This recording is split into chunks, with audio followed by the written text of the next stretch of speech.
दोस्तों, पिछले एपिसोड में आपने देखा कि अर्जुन दहकती हुई आग के घेरे में फंस गया और नागों का झुंड उसकी ओर बढ़ने लगा। अब आगे गुफा की दीवारों पर टिमटिमाती रोशनी धीरे धीरे मंद पड़ने लगी और अर्जुन ने खुद को अजीब सी धुंध में घिरा पाया। नागों का झुंड उसे घेरे हुए था, लेकिन उनकी आंखों में हिंसा के बजाय एक विचित्र शांत स्वरूप था। अर्जुन ने महसूस किया कि ये नाग किसी रहस्य के दूत हैं। तभी एक तेज चमकदार प्रकाश प्रकट हुआ और अर्जुन ने देखा कि वह अब किसी और ही दुनिया में था। चारों ओर हरे भरे जंगल और घुमावदार नदियां थीं। केंद्र में एक भव्य महल खड़ा था, जिसके द्वार पर नागों की मूर्तियां विराजमान थीं। यह कौन सी जगह है? अर्जुन ने खुद से पूछा।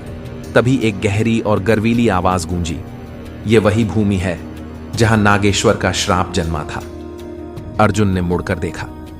एक ऊंचे कद का व्यक्ति नागों से बने एक मुकुट के साथ उसके सामने खड़ा था। उसकी आंखें चमक रही थीं और उसके चारों ओर एक रहस्यमय ऊर्जा महसूस हो रही थी।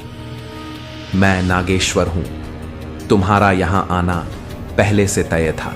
अर्जुन ने थोड़ी हिचकिचाहट के साथ कहा, आपका श्राप क्या है और इसे तोड़ने के लिए मुझे क्या करना होगा? नागेश्वर ने गहरी सांस ली और बोलना शुरू किया। यह बहुत पहले की बात है। मैं इस भूमि का राजा था और मेरी प्रजा मुझसे अत्यधिक प्रेम करती थी, लेकिन मेरे भीतर अभिमान का विष धीरे धीरे भरने लगा। मैं अमरत्व का इच्छुक हो गया। एक दिन एक ऋषि ने मुझे चेताया कि अमरत्व प्राप्त करना प्रकृति के नियमों के खिलाफ है, लेकिन मैंने उनकी चेतावनी को अनदेखा किया और नागों के देवता वासुकी का आह्वान किया। वासुकी ने मुझे चेताया कि अमरत्व का मूल्य मेरी आत्मा की शांति होगी। मैंने फिर भी इसे स्वीकार किया। मैं अमर हो गया, लेकिन इसके साथ ही मैं शापित हो गया। मेरी प्रजा मुझसे दूर हो गई और मेरा राज्य पतन के गर्त में चला गया। अब मैं केवल इस श्राप से मुक्ति चाहता हूं। अर्जुन ने गंभीरता से सुना और कहा, तो मुझे क्या करना होगा? नागेश्वर ने कहा, तुम्हें दो चीजें करनी होंगी। पहली, मेरे इतिहास को सत्य और संपूर्ण रूप से संसार के सामने प्रकट करना, और दूसरी, मेरी आत्मा को मुक्त करने के लिए अंतिम परीक्षा को पूरा करना। नागेश्वर ने अर्जुन को एक गुफा की ओर इशारा किया। इस गुफा के भीतर वह सत्य है जो मेरी मुक्ति के लिए आवश्यक है, लेकिन यह तुम्हारे साहस और धैर्य की परीक्षा भी होगी। अर्जुन ने साहस जुटाया और गुफा में प्रवेश किया। अंदर एक विशाल कक्ष था, जिसके केंद्र में एक जलाशय था।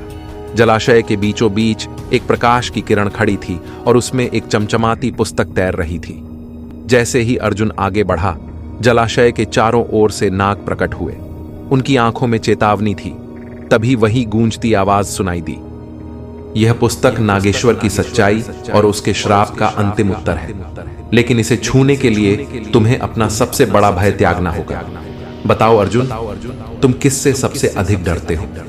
अर्जुन ने पल भर के लिए सोचा। उसका मन बीते अनुभवों की ओर भागा। उसने अपने भीतर झांका और जवाब दिया, मैं असफलता से डरता हूं। सत्य तक पहुंचने से पहले हार जाने का भय मुझे हमेशा सताता है। आवाज गूंजी, तो यही तुम्हारी परीक्षा है। इस पुस्तक तक पहुंचने के लिए तुम्हें उस पुल पर चलना होगा जो केवल तभी प्रकट होगा जब तुम अपने भय पर विजय पाओगे। अर्जुन ने अपनी घबराहट पर काबू पाया और पहला कदम बढ़ाया। जैसे ही उसने पहला कदम रखा, एक अदृश्य पुल उसके नीचे उभर आया, लेकिन हर कदम के साथ उसका विश्वास डगमगाने लगा। जलाशय के भीतर नाग धीरे धीरे उभर रहे थे और उनकी आंखों में उसे रोकने की चेतावनी थी। आखिरकार अर्जुन ने अपनी आंखें बंद कीं और खुद पर विश्वास करते हुए अंतिम कदम बढ़ाया। उसने पुस्तक को अपनी पकड़ में लिया। जैसे ही उसने पुस्तक खोली, गुफा तेज रोशनी से भर गई। नागेश्वर की आत्मा प्रकट हुई और उसने कहा, तुमने सत्य और साहस दोनों का परिचय दिया है। अब मेरी आत्मा मुक्त है, लेकिन याद रखना, यह पुस्तक केवल तुम्हारी नहीं है, यह पूरे संसार के लिए है। इसे उस तरह प्रस्तुत करना जैसे यह है। अर्जुन ने देखा कि गुफा का दृश्य फिर से बदल रहा था।